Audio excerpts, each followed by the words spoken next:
Okay.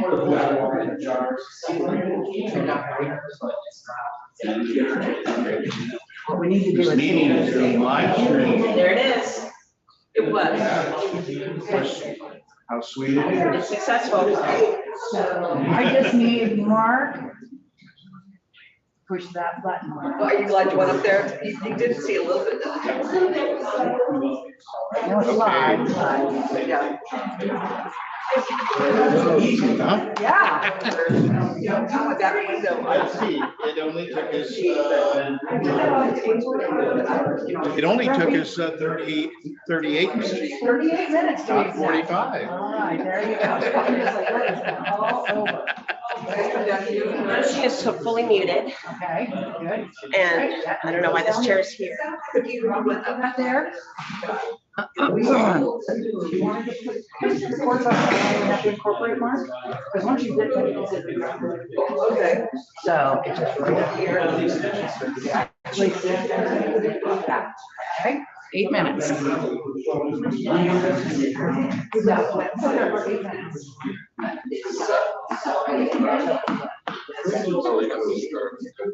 We are going to start on time today.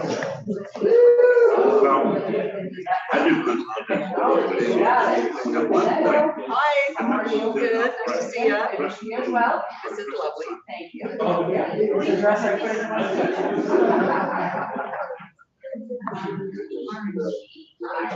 No, just whatever you want. I don't even know what you in there. It's format, but you just tell us. That's the issue. There's no like change. Are you staying at the beach? No, I'm you're staying on beach.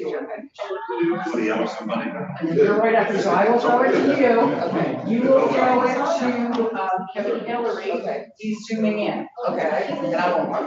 And then when he's done, then you'll throw it up. Yes, 10 minutes.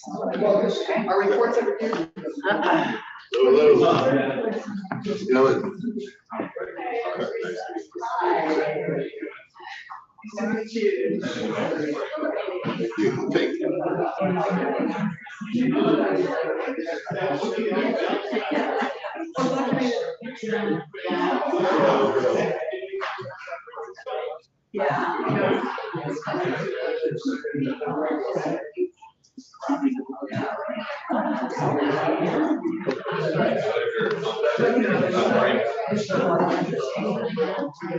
Speaker view, okay.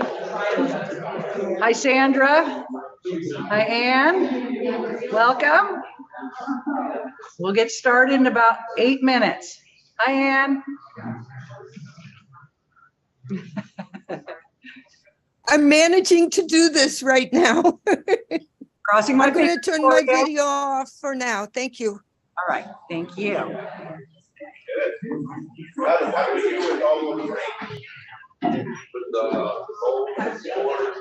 I haven't had much.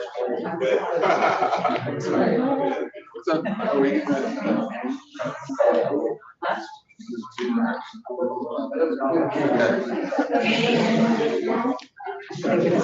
All right. Hi, John, how are you? Oh, just got out of the pre-meeting. So now I'm here. Good to see you. Glad you made it. Hey. Hello. Good to see you. Hey, I was gonna email you a lot. No, I mean, tonight, you know, I always say that to people, so it's, you know, everybody feels like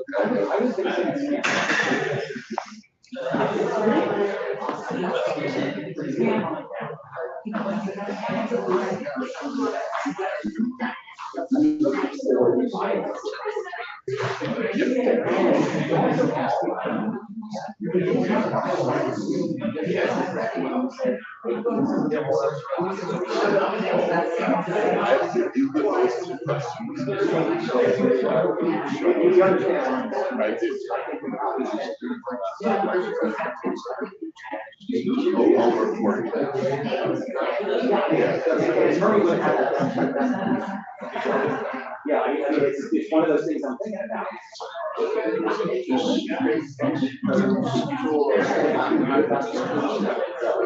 But yeah, good luck. Good luck. So why aren't you? So I was staying at Samal, we lived across the street, and we got Oregon Eclipse, everything was hidden by cloud. Yeah, that's what Cliff said.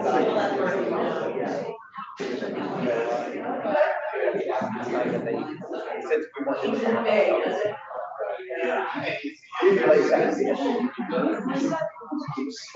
yes, just for a moment.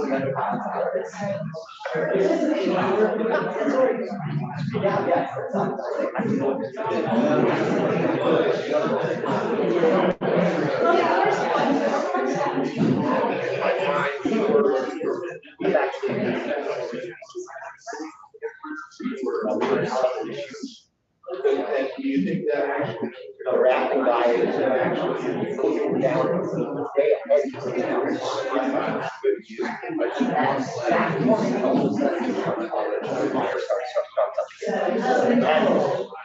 Helicopters that drive on, put it out. That's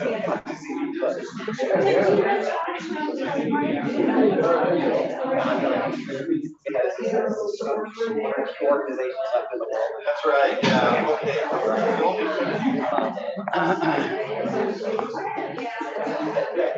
Good luck, and at least.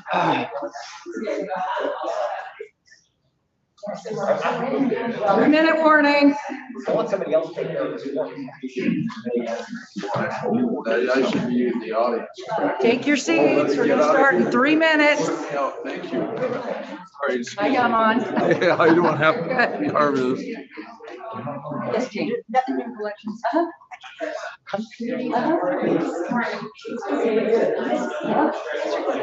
What you do know is you reach out and ask me. So, and then Vanessa puts it up on that site, and I make sure it allows us to work packer. There we go. So 1 email, 2 people, we will take care of our ends. Mark is going to be in charge of the microphone to anyone who'd like to ask questions in the audience. Do we have a microphone that can use?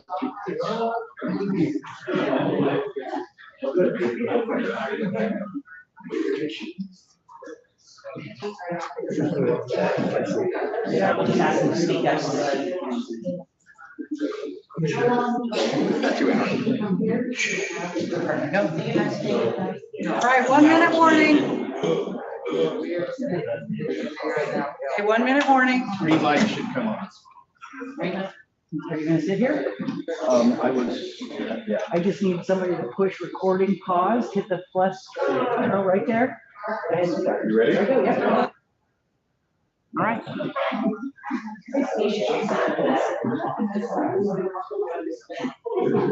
You look busy.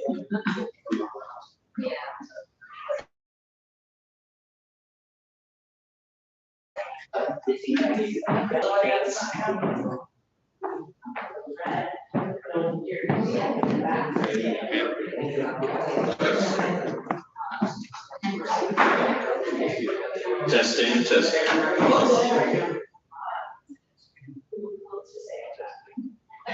We're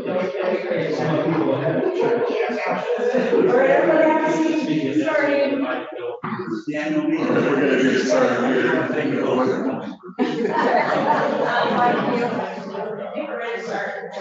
We're gonna get started. Everyone, if you can have a seat, please.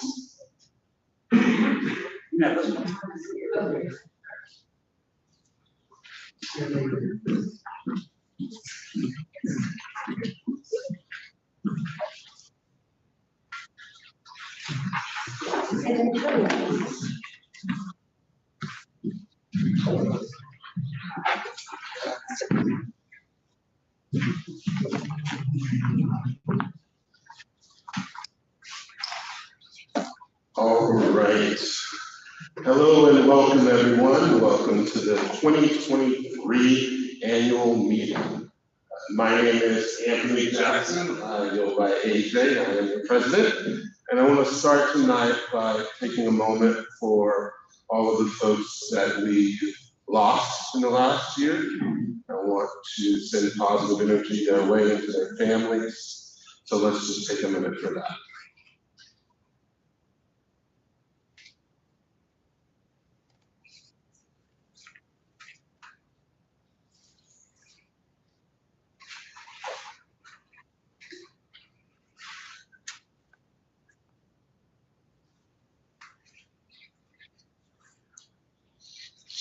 Thank you, guys. So, next, what we're gonna have is, first I want to thank the staff. This is a beautiful setup, and all, I know it's a lot of hard work to get everything ready for tonight, so I want to thank the staff and everyone involved for putting this together. I want to thank the election committee who set up behind me here to do their work. And then I'm going to briefly go over what our agenda is for tonight. So let's start out. We're going to have State of the Beach, given by our executive director, Kirsten Bolton. And then we'll have a treasurer's report, which will be given by Hillary Anthony and Linda Beavers. After that, we'll have an EAB work group report, and then a feedback report given by Jen Lynn. And then we'll have a presentation by the candidates. And then we'll have a conclusion. So that's our setup, our agenda for this evening. I want to introduce you guys all to, if you haven't met her yet, our wonderful and talented Executive Director, Kirsten Bolton.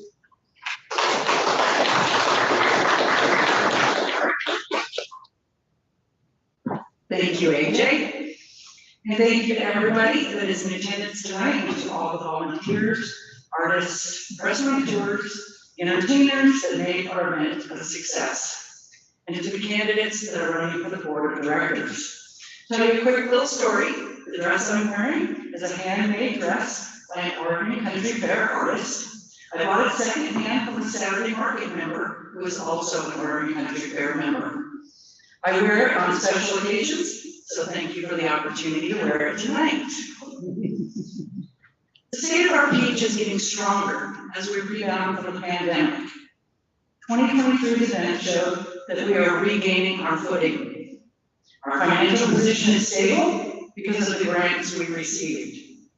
They allowed us to have enough funds to start this year's event on a solid financial foundation. Next year, our event will solidify our successful rebound. Our trajectory will be back on course, and then we can begin to address the long-term projects that are needed to sustain and improve the event. We have many investments that need to be made over the next 10 years that will help our beloved annual fair. Here are some of the projects we need to focus on. First, we need to rebuild our water system. This is a 5-year project.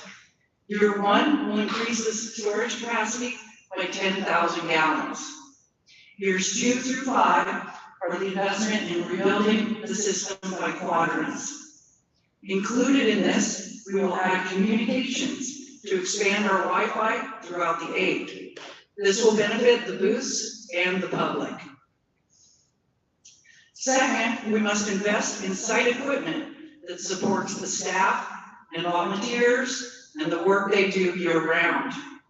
A new truck and tractor are needed. Our main truck has come to the end of its life for transporting things to and from the site.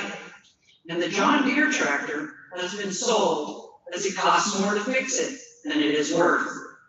Our site is our home, and we have to have the tools needed to care for it. Third, alternative transportation during main camp and the fair.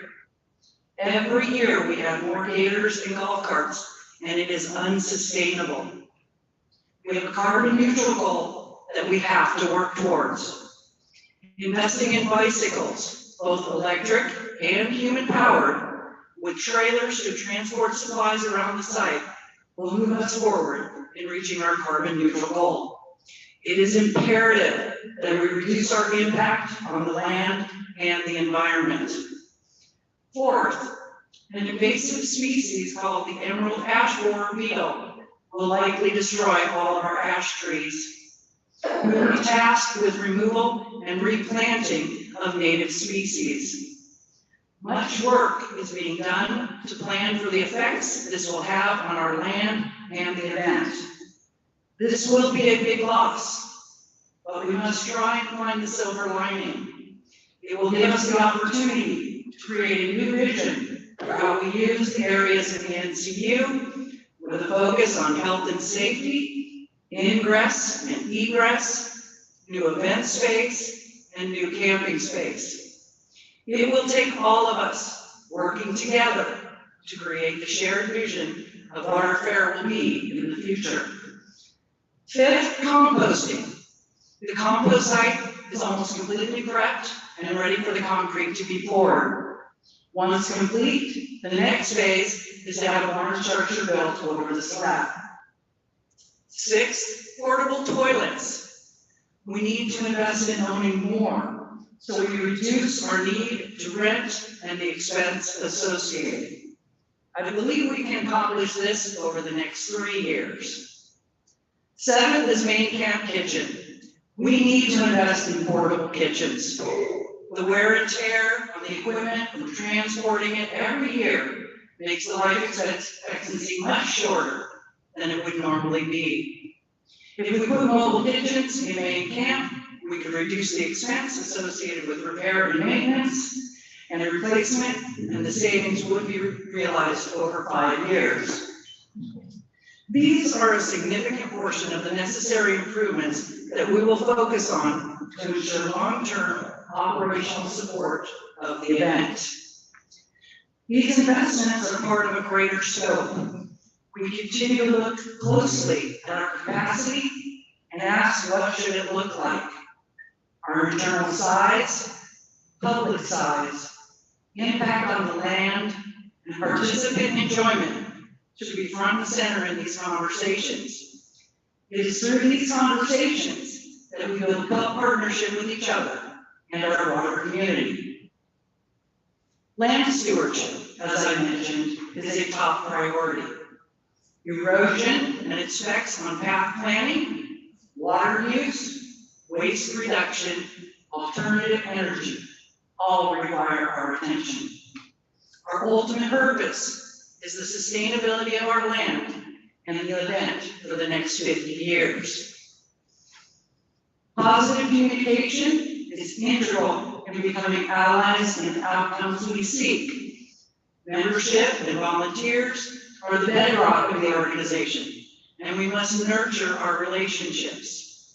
It is the voice of the membership and volunteers through voting and contributing in committees that drives our success. We help educate, train, and develop the organization to meet its potential. Philanthropy is an essential part of our mission, and it nourishes our souls through giving back to our neighbors. It is the why for what we do for the fair. You are change makers. Our philanthropy comes from the revenue we generate. The fair is the biggest fundraiser, but we also receive between $50,000 and $100,000 per year from generous donors, and we appreciate them. But we can always use more donations. We have great programs that need your support, like KOCF, Culture Jam, and the Jill Hyman Vision Fund. These are meaningful to our community, and I hope you'll consider making a donation. We have a legacy of 54 years of fair magic that was built by our elders. We must encourage our youth to carry it forward by empowering them through connection with the knowledge base and experience of our elders. Together, they represent our past, carrying into the future. Looking towards the future, we are developing a new information system that incorporates advancements such as taking credit cards for inventory, and it will take a group effort to make the transition successful. We anticipate it being rolled out in March of 2024. Additionally, we are focusing on timely communications of meetings to encourage participation. The diversity of our communities and committees and meetings strengthens us. As a bottom-up organization, the more communication we have among us, the more we strengthen our dedication to inclusivity.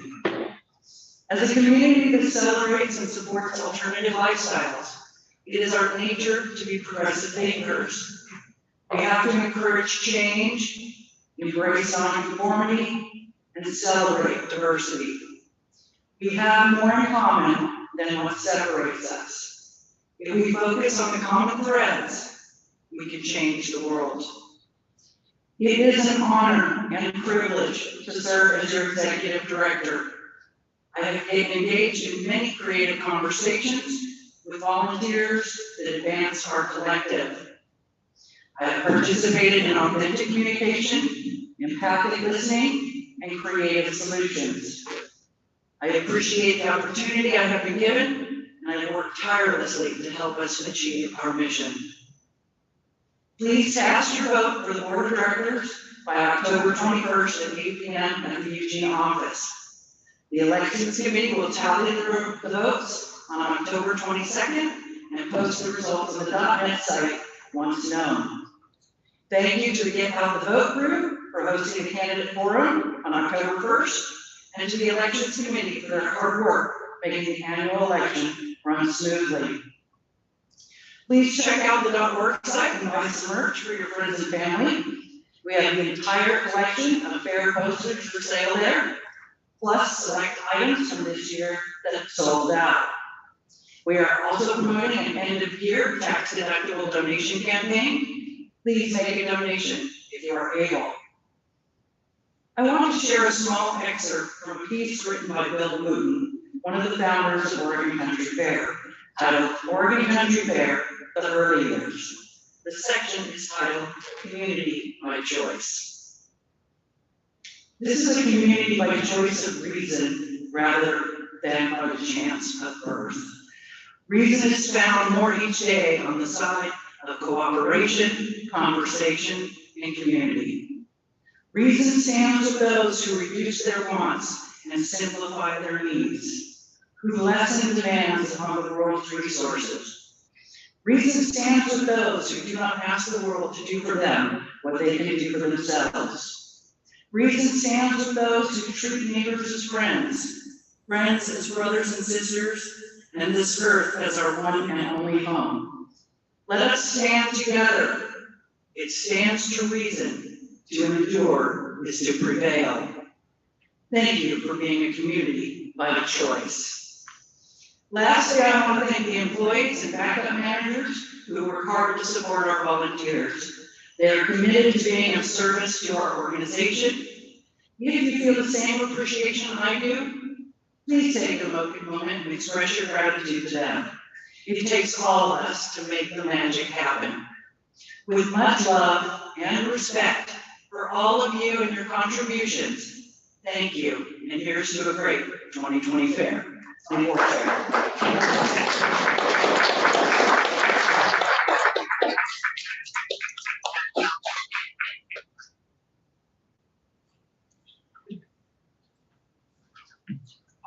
Hi there, I'm Hillary Anthony, co-treasurer. Is this okay this way? Yeah, it's great. If it works for you. Is it too close? I'm not used to using microphones, so I'll just, okay, great, thank you. It's kind of bittersweet to be back in person, partly because we're being back in person with some of us now attending electronically, which that's great. As we've seen, it's allowed us to be more inclusive with who comes. The membership who can't reach our in-person meetings can still participate. But I do miss the hundreds of people that would come and be in person at this meeting. Some comfort to know some of them are with us on the other end of the screen. So glad you're here, and just really glad of the level of interest that people in this organization continue to have. I'm here to present the interim financial statements for the year, and there are copies back on that desk. Because we are a calendar year and not a fiscal year organization, what I present is an interim report that is out of our management records with a projection for the year end, and it's kind of an analysis of what the year was like.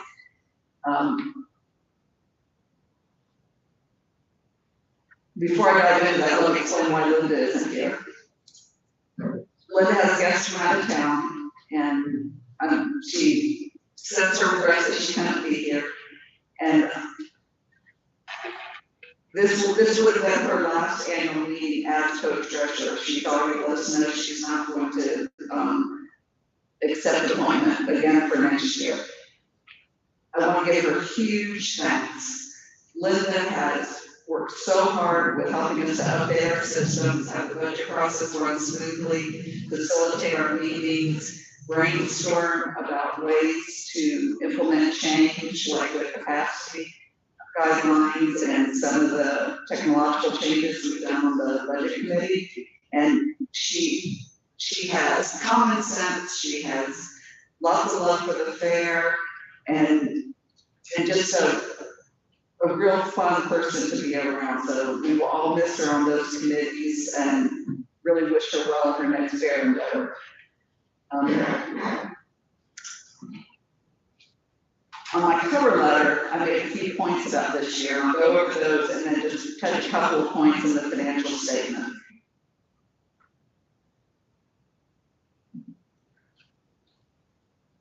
We have limited our entire population per day to 35,000. We had to make choices about how many would be our internal population and how many tickets we would sell. What we settled on last year was budgeting for 15,000 people buying tickets each day and about 20,000 people internally.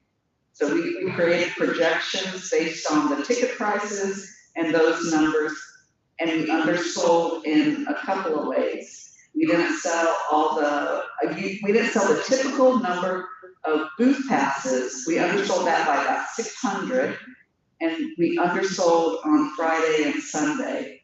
And as we get into the numbers, I'll point out the actual number of tickets we sold and where you can find that on the financial statements.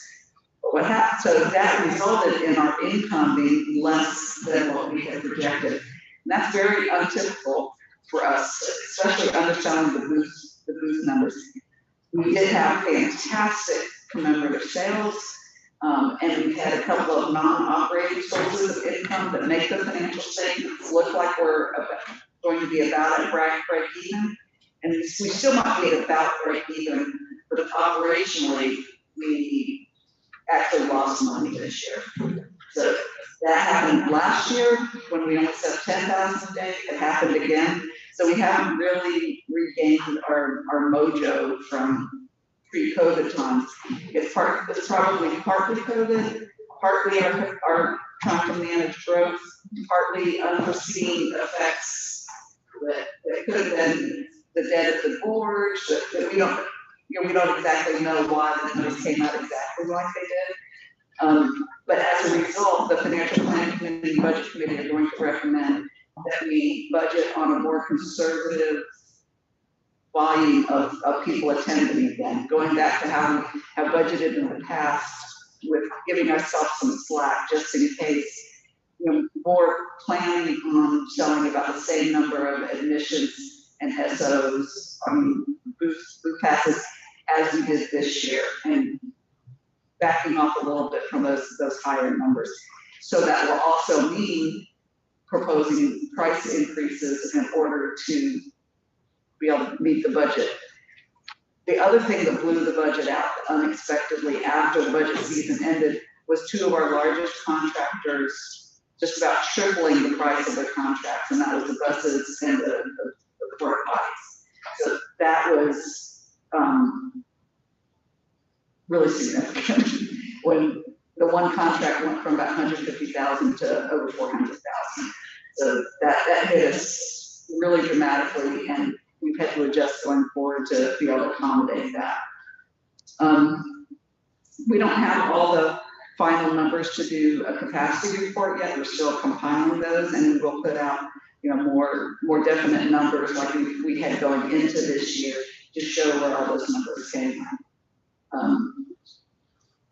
Getting into the financial statements, the column in the middle, that's the September 30th numbers, and then the column on the side is the projected numbers.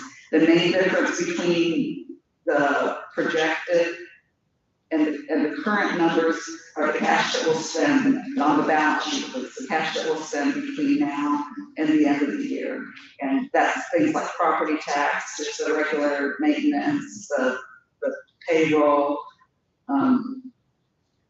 There'll be some other expenses as well, but those are the main ones. On the balance sheet, you can see the breakout of how much of the green ticket money we have on hand right now, and that's last year's and this year's green ticket money. The green ticket money from last year was largely dedicated to the compost slab, which is, a lot of that will be spent by the end of the year. And then the green ticket money from this year has not been dedicated to anything. And so it's likely that we'll have it on hand by the end of the year, and it will get dedicated possibly during this budget season coming up.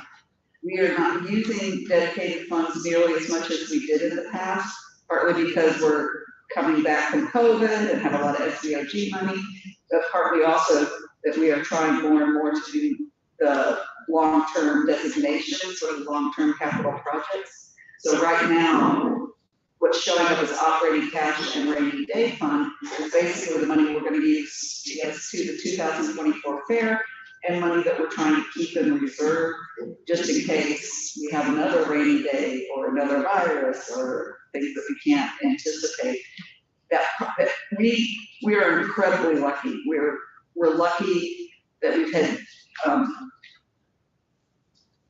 the kind of planning around our cash management that we've had that's created in the past, that created a lot of opportunity for us to do big projects, and going forward, and it made it so that we could get through COVID. Even if we got the SVOG, if we had not had cash on hand and good cash management, the SVOG alone would not have done it. It was, internal strengths that we had as well that helped us to do it. If you turn to the budget to actual, where you can see the number of tickets that we sold this year is in the January to September column under green ticket.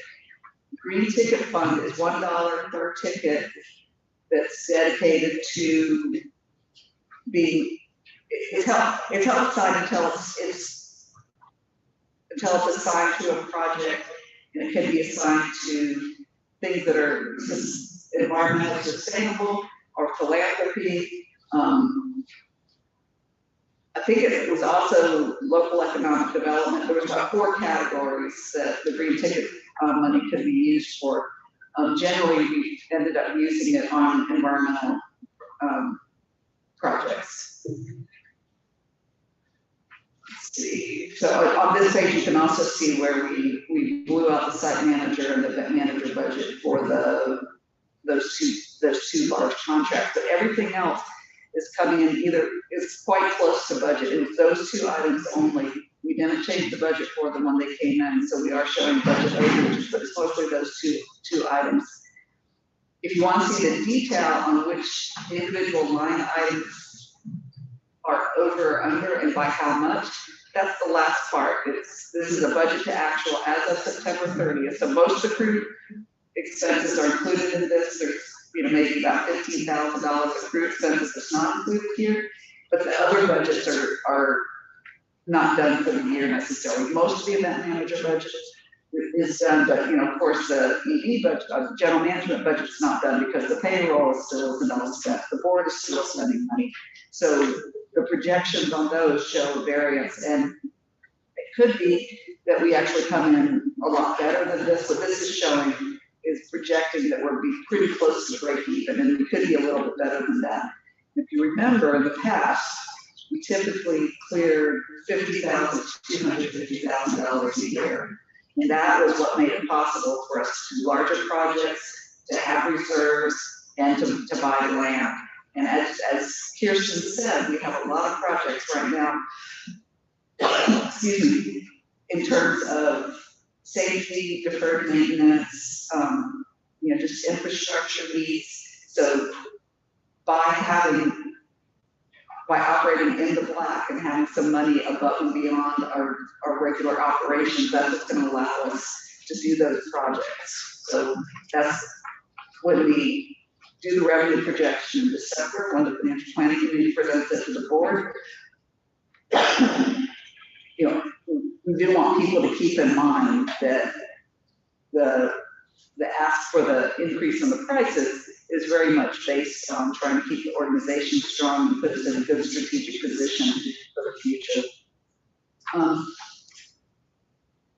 This weekend, I met a couple of fair vendors who do the obsidian wind chime booth.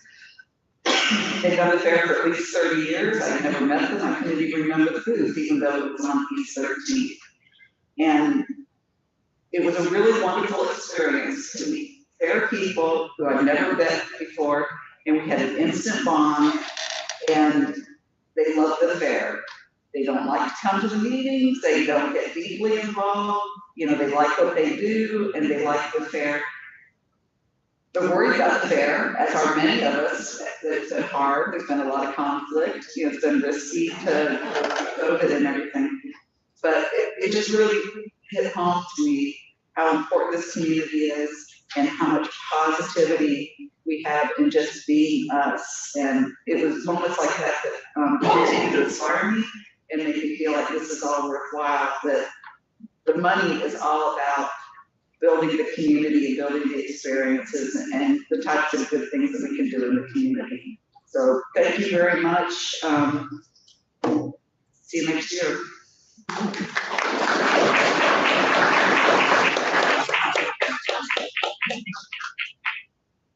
Thank you.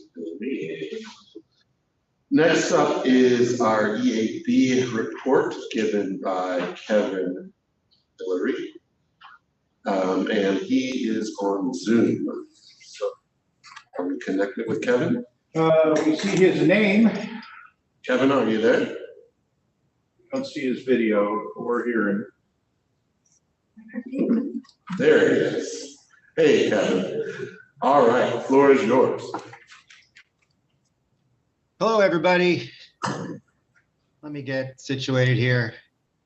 Thank you all for allowing an Emerald Ash Borer report during the annual meeting. My name is Kevin Hillary. I'm the Oregon Country Fair Arborist. I am co-chair on the work group along with Glenn Johnston from Stewardship. So this is a Emerald Ash Borer work group, and we're lucky to have 3 board members that are a part of our group, and Bennett Rogers, John Silvermoon, and Paxton. And I very much appreciate their monthly attention to this issue. We report monthly to LUMP and the board that has just started a month or so ago.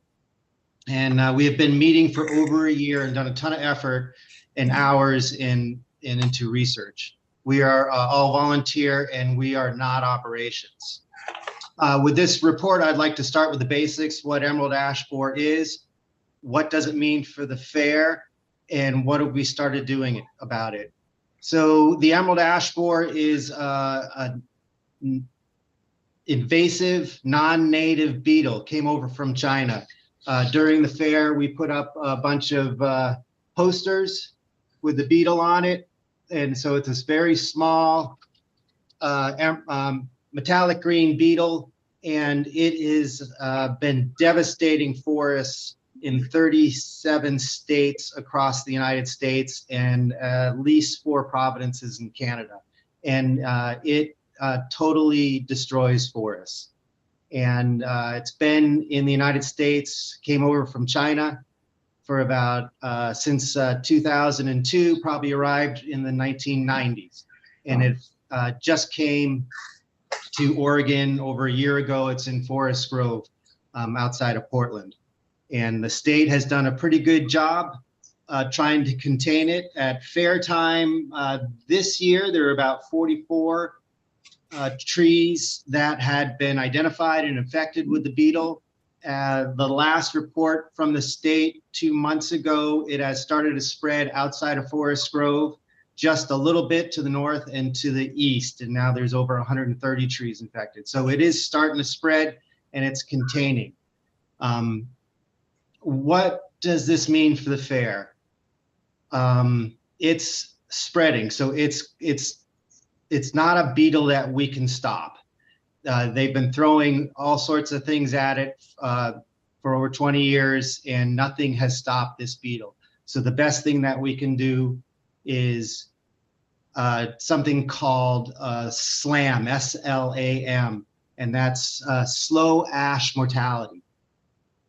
So the first part of that is awareness. So I very much appreciate all your attention to this subject, and that we all have to learn about it. Education and relationships with others. We've been reaching out to government agencies. We've had Oregon Department of Forestry on site several times, along with Oregon State University Department of Forestry on site to help us, and they know about the fair site. There's been 2 big seminars in Oregon on the emerald ash borer, and the fair has been mentioned a couple times. And even after the fair, all the work we've done, Oregon Department of Forestry mentioned the fair as a good example of a private ownership of a forest trying to do as much as they can before the beetle arrives. On LUMP's website and Path Planning is a clearinghouse of information about the emerald ash borer. I strongly recommend you visit this frequently. And I'd like to thank Dennis Todd for all his work on this and all the work he has done at the fair. What we also need to do is protect the forests we have. And we all kind of know what that is. Protect the resource that we have of the non-ash trees. We need to stop the movement of firewood, which is kind of a new thing. We used to say that we should move firewood through different ecosystems, like Willamette Valley should move firewood to the coast, and then they put 50-mile limit on it. But now the current understanding is we need to stop the movement of firewood, and the new term is burn it where you are. We need to start planting trees. We started putting up the posters during the fair to help educate everybody. I gave 2 talks during the fair that are now on YouTube, so you can see those. One is on Bob Nesbitt's site, and the other is on Robert's Oregon Country Fair Spoken Word Archives. And what does this mean for the fair? As I wrote in the Fair Family News last December in an article called What Happens When the Trees Disappear from the Forest, the fair site is really dominated by ash trees. They're kind of the backbone of our forest. Steve Wiz, the former site manager from a couple site managers ago, said there are thousands and thousands of them. We are starting to do a tree inventory of our forest to see where the ash trees mostly are and see what areas are going to be mostly affected by this. And what the fair family needs to do is become prepared for and accept that we're going to lose our ash forest and see where we're going to go from there. One interesting part about it in researching this is talking with historians that our site is, like I said, dominated by ash forest. But if you go back to pre-white settlement, when the forest fires were burning quite frequently, there were way less ash forests, and it was mostly meadow. So one historian told me that we have a naturally large supply of ash forests, and that if we think about it in a different way, that once we lose our ash forests, it is going to go back to a time when we had less, and it's going to be more meadow and open area. And we're going to try to do something like that. And to end this report, we are going to have, the board has decided to elevate this to a work session, a board work session on November 20th. And I very much look forward to getting more work done on this time and meeting more of the board members and possibly the new board members. Thank you very much.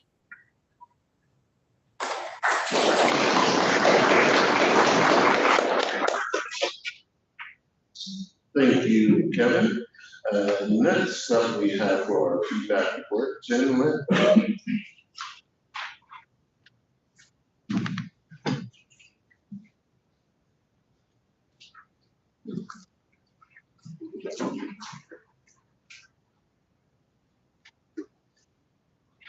So I want to start by thanking everyone who submitted feedback and attended the evaluation meeting.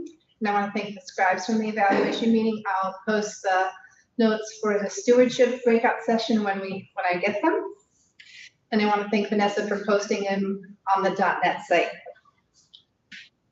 This year's hot topics include that there was no artisans directory in the Peach Pit.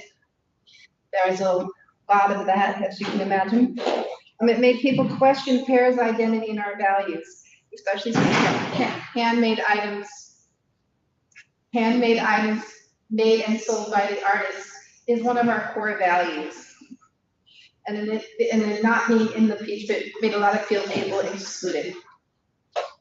Another hot topic was dust, the amount of it, that the site in the past does not get watered pre-fair and during fair, aside from the booth people who water in front of their booths.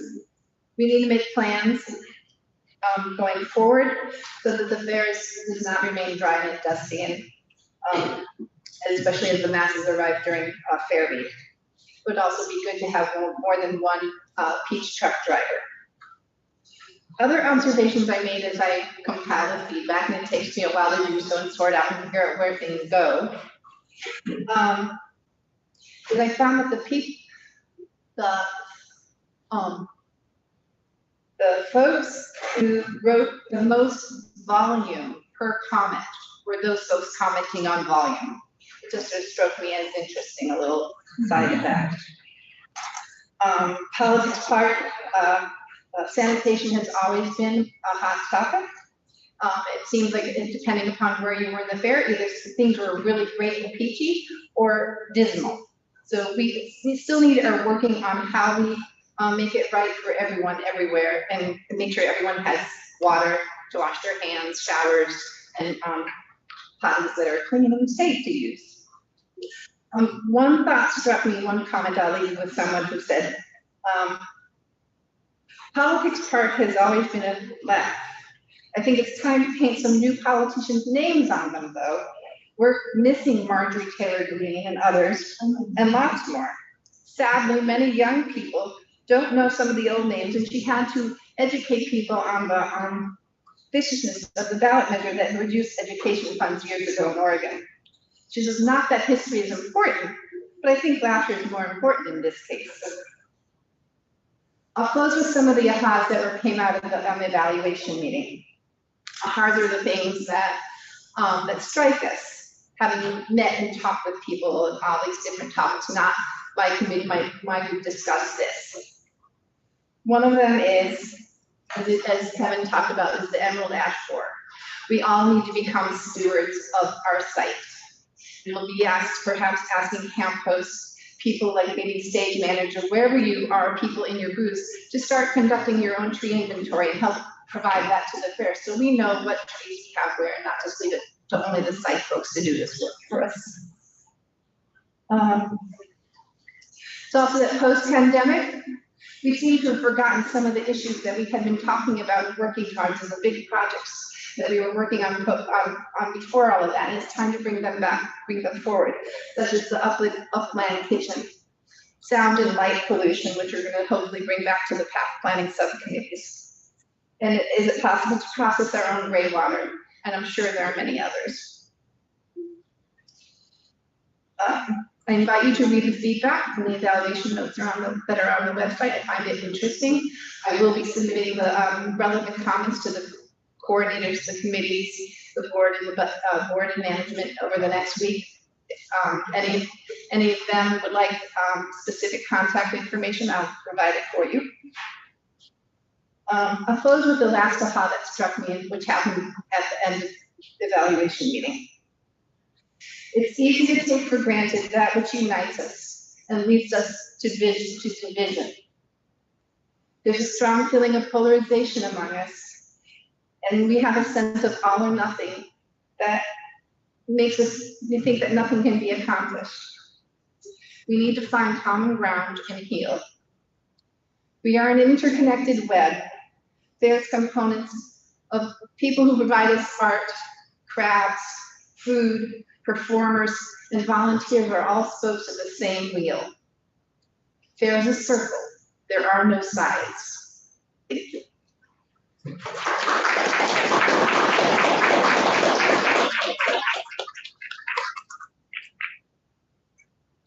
All right, thank you, Jen.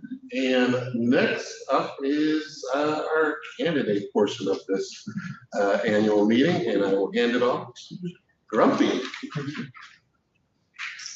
Thank you, AJ. Hello, everybody. I'm Steve Gorham, or Grumpy at the Fair. I'm a volunteer backup manager. We're going to have the candidates' statements. Each candidate gets 6 minutes, any way they want. They can talk, or they can answer questions, or do anything they want for 6 minutes, except maybe if they're early, they don't have to use all the 6 minutes. And we're gonna go by not the order of the ballot, we're gonna go by last names in alphabetical order. So we're gonna start with Sandra Bauer. And Sandra, I think, is on YouTube. It's on Zoom. Zoom, excuse me. Sandra, you're unmuted. Yep. Yes, I'm unmuted and on Zoom here. Okay, thank you all. My name is Sandra Bauer, and I am running for the Oregon Country Fair Board of Directors. Just to start, in 2019, we celebrated our 50th anniversary with a record number of people who took part in this amazing accomplishment. The community and organization we have loved and built over the years has bonded us through the good times and through difficult times. The event reminds us of who we are and why this community and event means so much to us. After the 50th celebration, it became clear that our resources were strained with the large numbers. Crews struggled and the paths were too crowded. Audience spaces were too small. How do we best control our population, maintain the community, and still have the quality, magical event that means so much to us? How do we make the changes that are needed? These are some of the issues that the board, the staff, and the community are addressing. As a board liaison to the Budget Committee, I support the complex work being done to find the sweet spot between the budget to support the organization and the quality of the event and of the experience. I started and am the co-chair of the Fixed Assets Committee tasked with working with the staff to provide oversight of our land, buildings, and equipment. The staff and the Fixed Assets Committee has worked together to do a lot in 3 years. We resurrected Doug's Green into valuable office space, and the winery is finding purpose as an operational area for durables, the compost operation, and of course, parking. Our executive director was able to obtain a $2.4 million shuttered venue operators grant, which allowed the organization to repair and replace a lot of our crumbling infrastructure, but much more needs to be done. We've also worked on the organizational infrastructure as well to create standards that are knowable and can be consistently implemented. I am chairing and or working on 2 committees that recommend relevant policy. The Personnel Policies Committee updated the employee manual that had last been updated at least 10 years previously. The Committee Best Practices Work Group wrote a manual for the committees to follow that creates a standardized set of pathways for how our committees function, communicate their work, and promote member involvement. The Oregon Country Fair is now a mature organization that is too big to be run without good policy. Without good policy, anything goes, and that can be destabilizing. We've learned a lot lately about how to be a DEI ally. Our executive director hosted well-received diversity trainings. We've donated to underserved community programs and focused on including more marginalized groups. There has been a focus on including these marginalized groups in booths, on stages, and as volunteers. We currently have 2 people of color on the board, and AJ, who is currently running again, was elected as the president. That is us walking our talk. After the struggle of the pandemic years, we are moving forward again. We have resumed some philanthropic giving to support organizations that are compatible with our goals and mission. In another year, our reserves will be in better shape so that we can give more and invest more in our educational programming again. An investment in educational areas would ensure that they remain relevant, since they all have the responsibility to educate the public about alternative lifestyles. We could fund proposals on a rotating basis to enhance the work they are doing and to make sure that there are always new exciting projects to be seen at the fair. Our organization needs to work collaboratively to get things done. There has been too much division on the board and in parts of the organization. It does take working with others to pass policy and move the organization forward. I listen, collaborate, and compromise. I support the great work of the staff and know this organization will continue to do great things. I remain committed to working on behalf of the organization, and I ask you for your vote. Thank you. You have just under a minute left. Do you want to answer questions or probably 1 minute? I think I'm done. I would take a question if somebody had it, but. Does anybody have any questions? Don't see anybody. Oh, yes. Hold on just a second. How's your ankle? Well, you know, it has given me way more problems than I thought it ever would. But I am on weight bearing part of the whole process right now, and that has been a huge improvement. Thank you. Your time is up. Thank you. The next candidate is Cassandra Cassie Esposito, and is also on Zoom. You might get. Hi, y'all. You know, I'm not really running. I mean, I am. I filled out paperwork and I'm here to talk to you, but I think I've made clear I really hope you don't vote for me. I'm here to have this platform because I love the fair and the fair is in trouble. I know the fair is in trouble because I've seen the complete lack of accountability that exists for some really horrendous behavior, and we need to have that change, and the membership needs to know that. The system that we have in place right now is such that there is no meaningful, you know, technically coordinators are accountable to the board, but that's not meaningful accountability. And then individual fair family members are accountable to their coordinators. And if, you know, if their coordinator is good, that's meaningful. And if the coordinator themselves is, you know, engaged in behaviors that,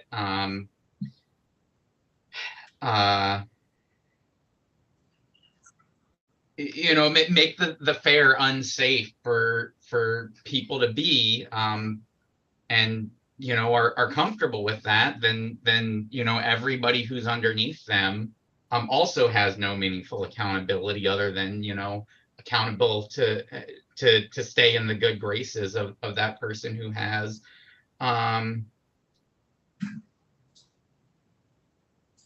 problems with their personal behavior, and we've seen that play out.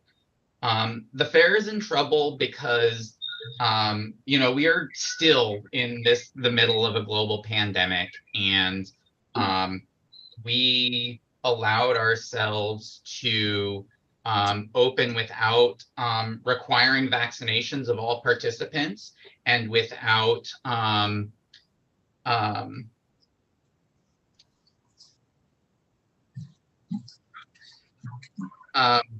without requiring any participants, including fair family members, be you know, fully vaccinated to the standards of the moment of the fair.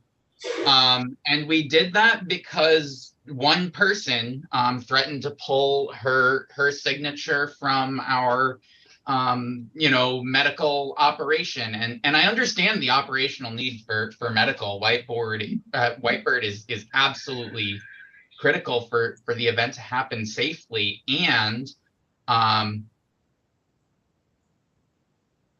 while I understand how and why that decision was made, she's not with us anymore, and that should have been the time for the fair to say, okay, well, we need to find a medical director who's going to support our values. And our values need to be the health and safety of everyone, which means requiring full vaccination.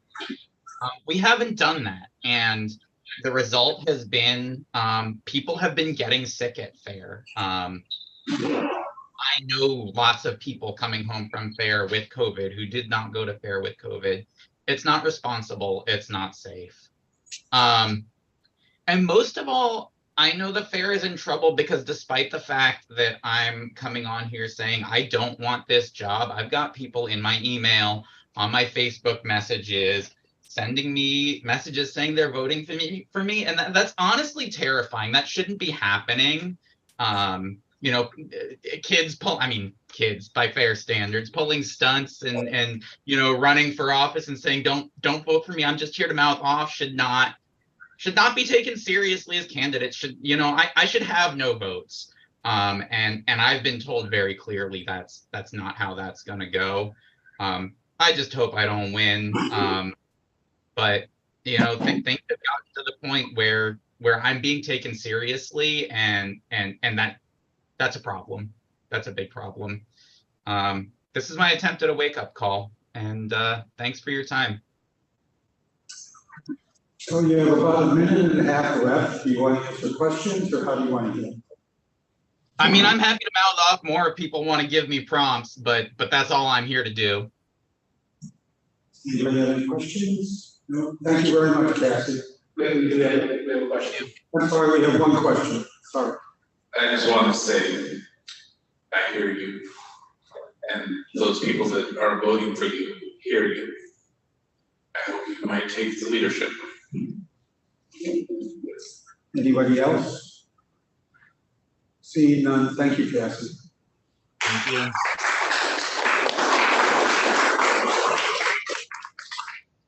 And the next candidate is Anthony A.J. Jackson. Here.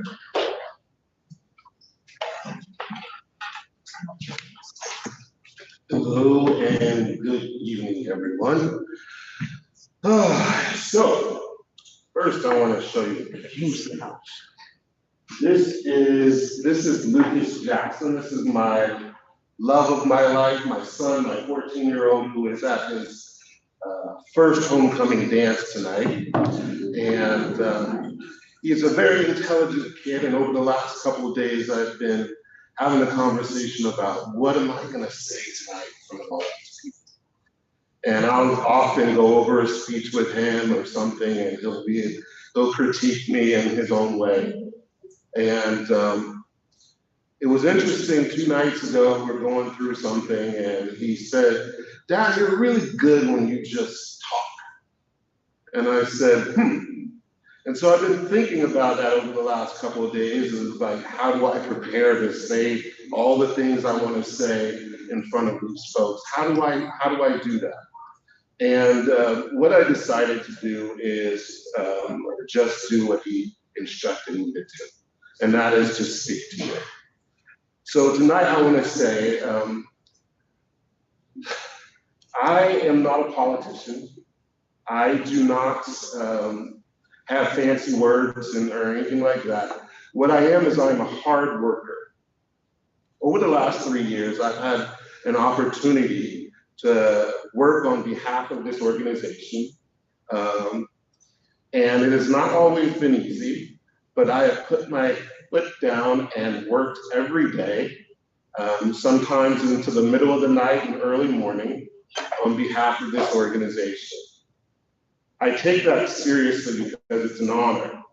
It's an honor for me to stand in front of you right now as your president, and it was an honor before to serve as your vice president. I'm not asking you for your vote tonight to put me in a position, because that's not who I am. I'm asking for your vote tonight to put me back to work. What I heard tonight was an amazing State of the Peach. It is inspiring to know what the potential of this organization is. My job and how I see my role as a board member is to do everything in my power to not only support the vision of our leadership in our ED and our staff, but to support the voices of our membership who also participate by going to committee meetings, showing up for work parties, having their voice heard when there's disagreement and agreement. I see that as my position and my role. And so I'm asking for your vote tonight to put me back to work and working for you. Now that may sound sort of politically, kind of politician-like, but that again is not who I am.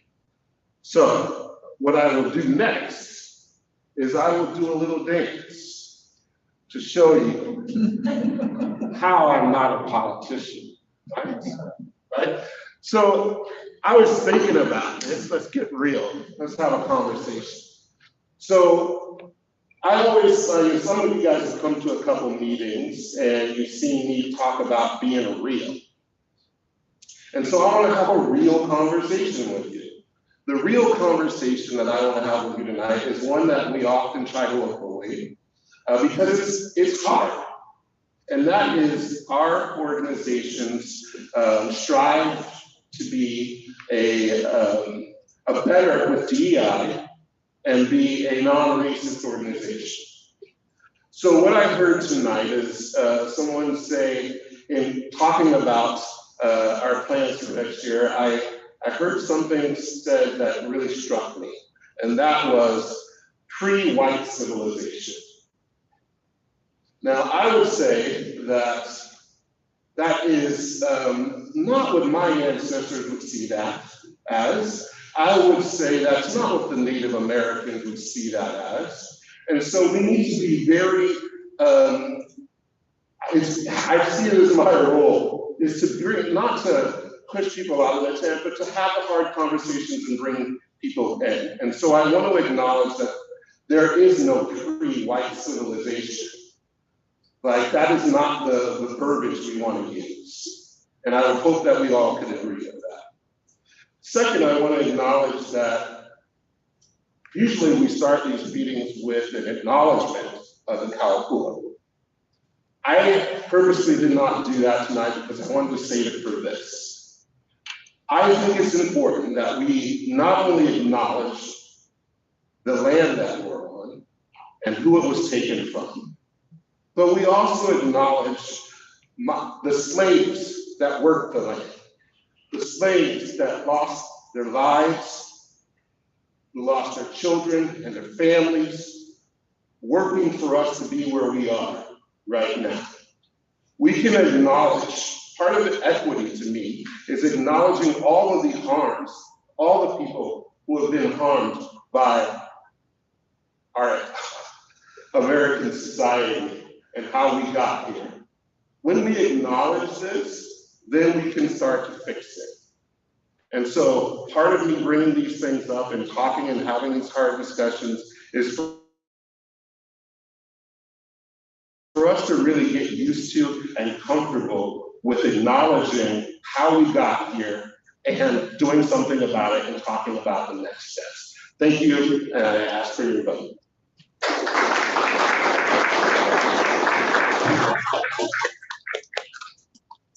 Next person is Ann Bennett Rogers. I'm not sure if she's going to be here because she's been having technical problems. We have a phone that's called in. I think this might be Ann. So we're going to try and see if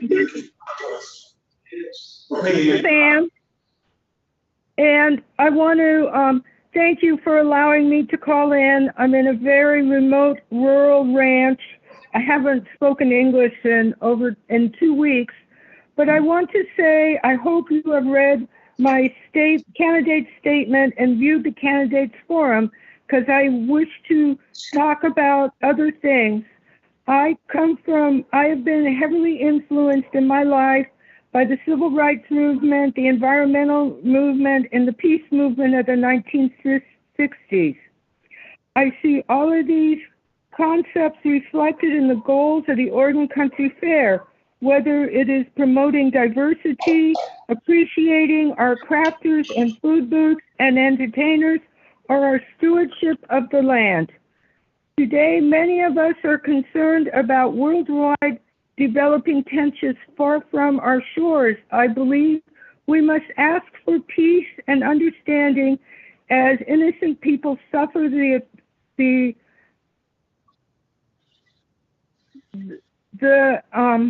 extremist views who currently will not yield to compromise.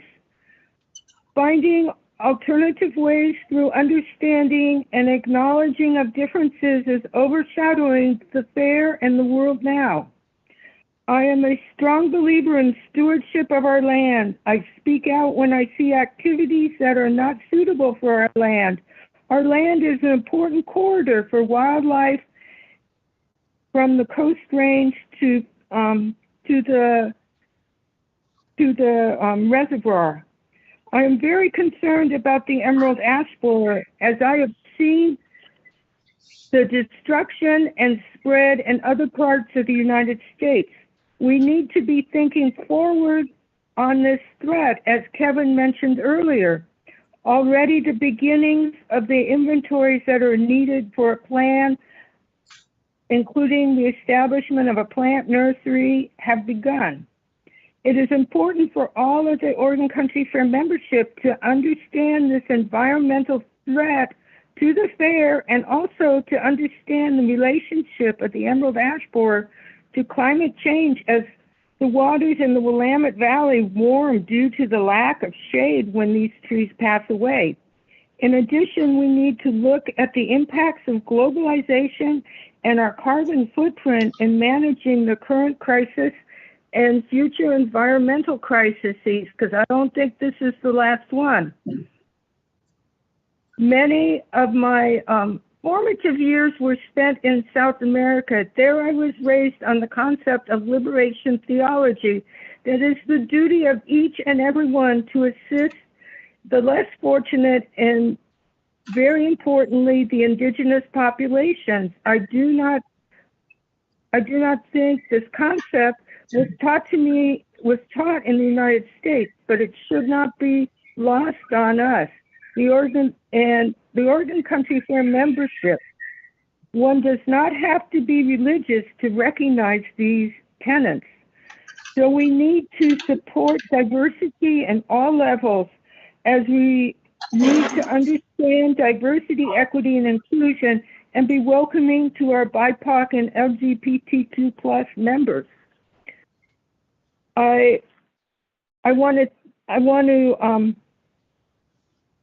My fair passion is for the educational component of the fair. I have worked on that for over 30 years. I apologize that my work as an anthropologist has taken me to the field. And I think I'm done for now, and thank you. So you have 2 minutes left. Anybody have any questions of Ann?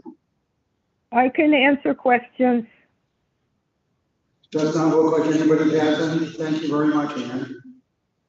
Thank you very much for giving me this opportunity, and I apologize that there was a horrendous thunderstorm here and my Zoom link went goodbye. Thank you.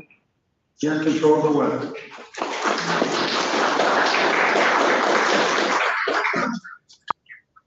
Next candidate is John Silver.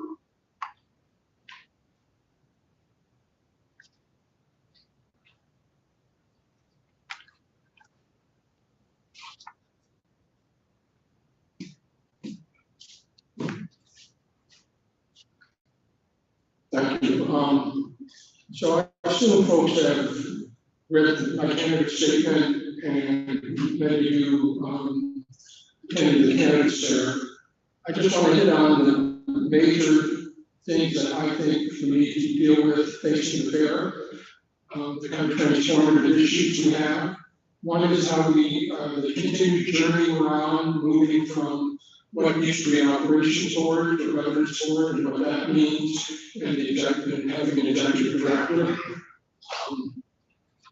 How we do have effective oversight of the executive director, how we make sure that we preserve the values and the essence of the fair, how we continue to focus on empathy, collaboration, and the need for consensus. Folks have talked about the Emerald Ash Borer. That is going to be a major opportunity for us. The disruption it will cause is also an opportunity for us to rethink how we use our land. Do we, as Kevin indicated, do we move back to having an oak savanna rather than having the ash woodlands that we have? It's also an opportunity to bring the fair together. This is a common threat to our organization, to our event. And I think that through adequate planning and involving folks, it's going to take all of us. Related to this is issue of climate change and our carbon neutral goals. How we use our land. And finally, people have talked about diversity, equity, and inclusion issues. We have a lot of unfinished business around that we need to deal with at the fair. And for me, it's more than just having a training. It's more, I think we need to be looking at the systemic issues. How we can have culturally relevant ways for folks to express their grievances, have their grievances dealt with. And I think that's very important. So those are all the kinds of things that I would like to be working on over the next 3 years for the fair, for the membership, and for our community. I'll take questions. You have 3 minutes left. Any questions? So I was wondering what I was going to do if I didn't have any questions. So I'm going to give you a short musical interlude. I actually just returned from a trip to the Mississippi Delta, the Kansas Blues Festival, State Parks of Mississippi, where the crossroads are. And this is the music that I love. So I'm just going to play for about 1.5 minutes here for you guys.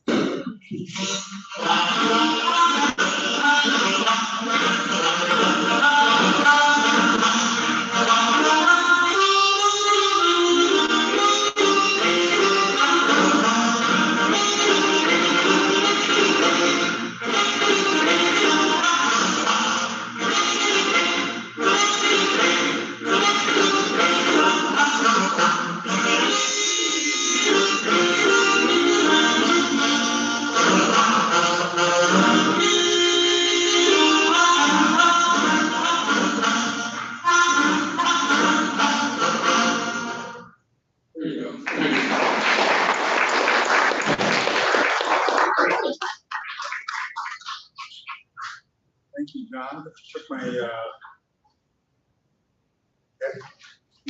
who's next? No. This is John Steinhardt. I think, am I right? Yep. Yeah. Yes, John Steinhardt.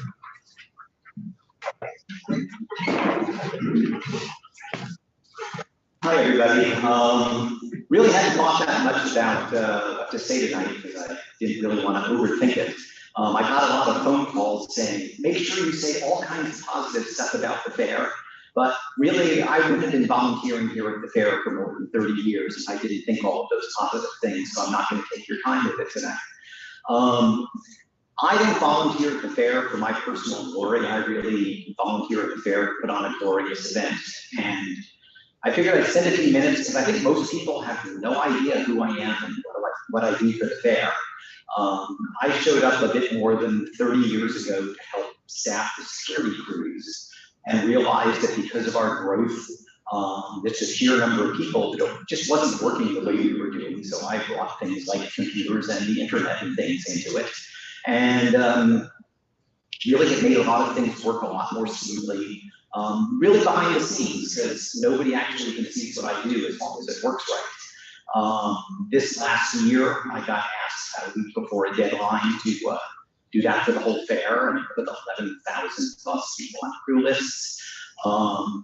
Put in about 1,200 hours between February and fair time.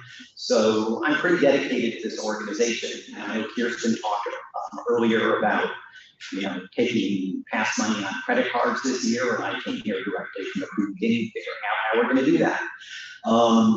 So for people that don't know me, this is not like something I just go off into a dark closet and go figure out. I pretty much have to work with management, and they probably talk to me more often than they want to. Pretty much work with every coordinator at the fair. I've been emailing Hillary this last week about stuff. This is a really complicated thing that the fair really depends on, and it takes collaboration. Being willing to be told no. I think right now Kirsten's ahead of me on that department and has told me no too often recently. But it's really hard work that needs to get done. And I'm doing it because I love the organization. I love the event. I love what we stand for. And that makes it worth my time. I think the breadth of knowledge I have about the fair in ways that most people don't would be a really valuable asset to the board. I think the most effective board has a good mix of people on it who represent different aspects of the fair. We've had a lot of people on there that kind of represent more operational aspects of the fair, and I've kind of been on the administrative side for more than 30 years. But yeah, that's really about it. I work really hard for it because I love it, not really for any other reason, and we'll continue to do that as we go through it. Thanks. I guess I'll take some questions. I wouldn't want to try to sing or anything. But anyway, thanks very much.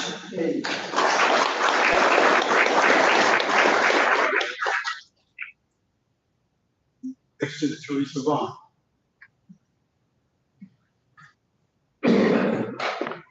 Always at the end of the alphabet. Hi, everybody. My name is Teresa Vaughn. It's a pleasure to be here in Eugene with all of you. It's a long time. I have loved the Oregon Country Fair since I think it was 1998, and I was brought here by a friend who told me nothing about what the event was. And it was just one of those little happy little hippies who was pretty sure everything's going to work out, and it didn't ever pass, which meant nothing to me. And so, as you can imagine, that didn't work out. And so I was wandering in the parking lot crying when a very colorful hippie walked up to me and asked me what was wrong, and I burst into tears. Anyway, that was Robert Spain, and he offered me to place on his crew. So I worked with Robert for all those years.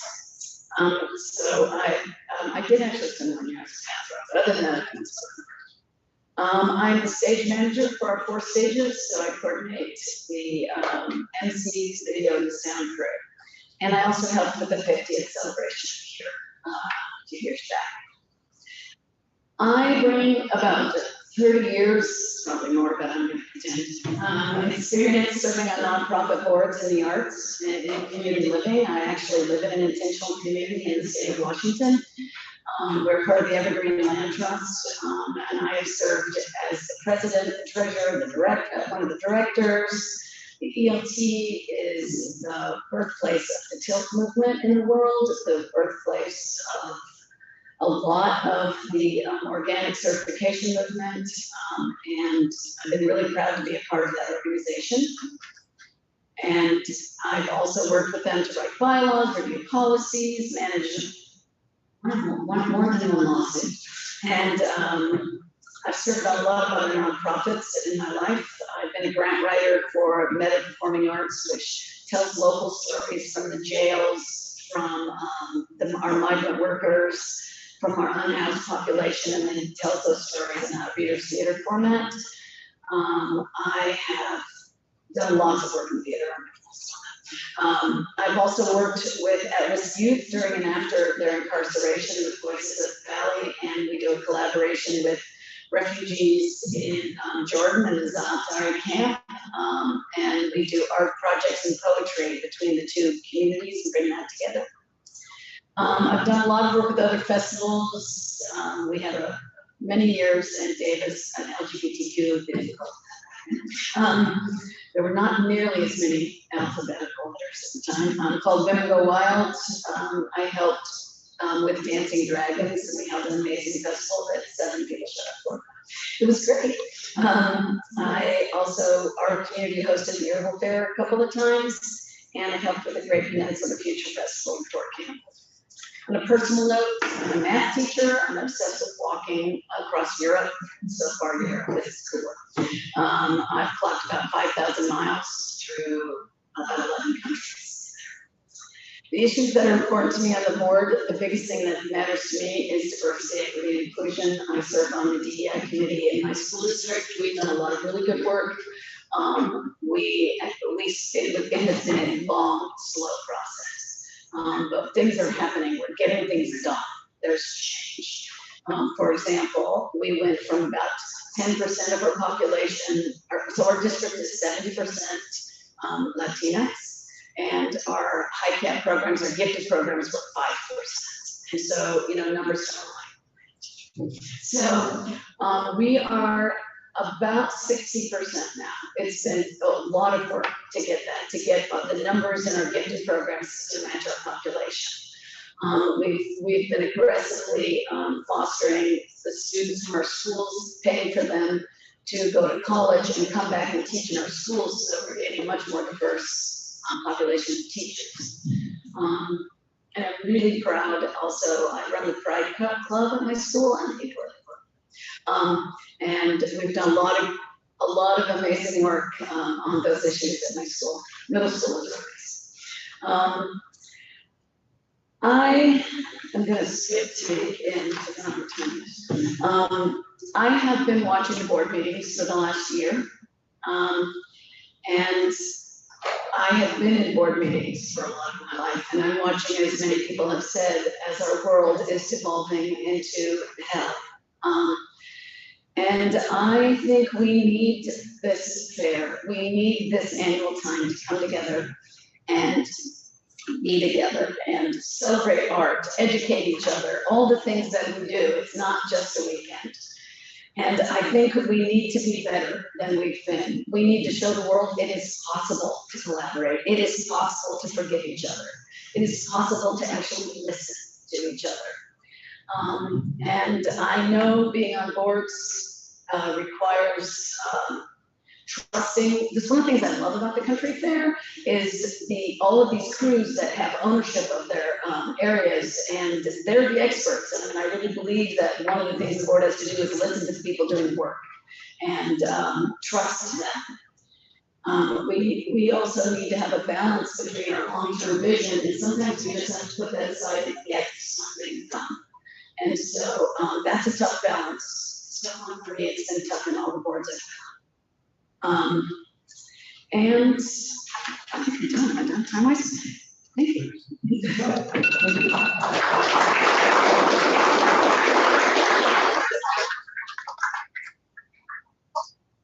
Took my sheet. Is that it? Or is there one more person? Saskia. Saskia?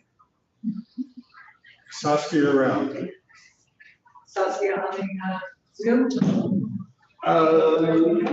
No, she's not. Not that I can tell. Let's see. I believe Saskia goes by day. Sorry, I couldn't hear you. Saskia goes by day. They're not here in the room or on the Zoom? They're not here on the Zoom. So I think that's it, except we have nominations from the floor. If we do, are there any nominations from the floor? Seeing none, I think we're almost done. AJ, I think, will conclude for us. Thank you all very much.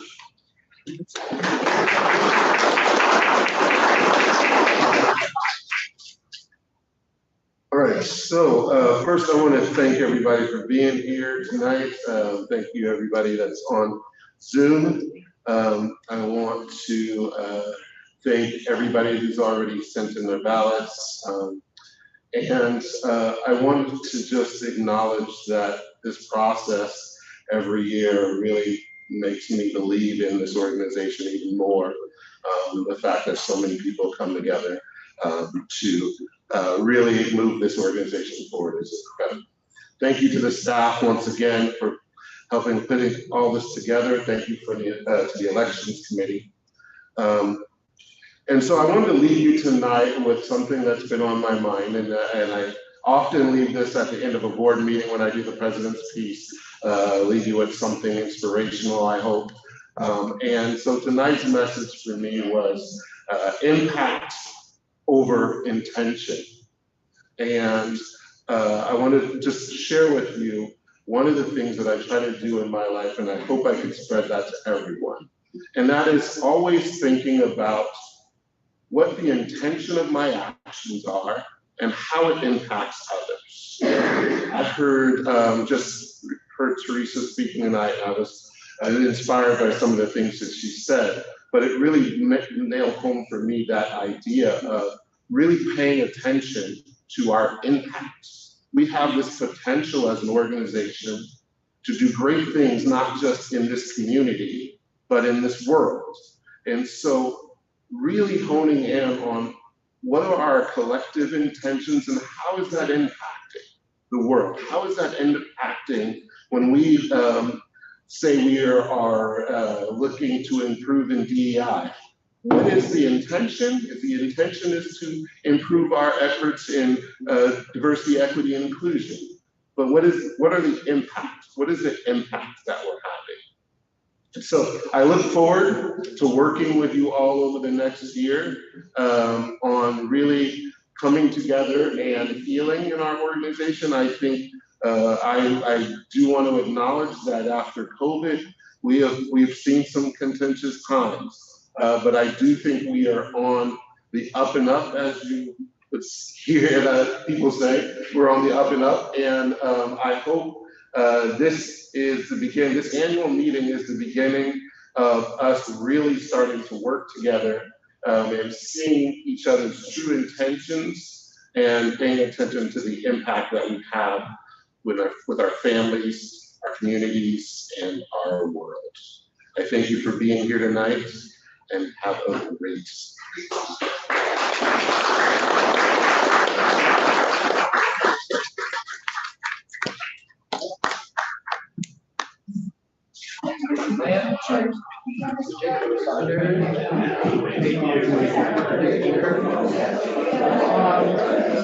Well, this is Zoom.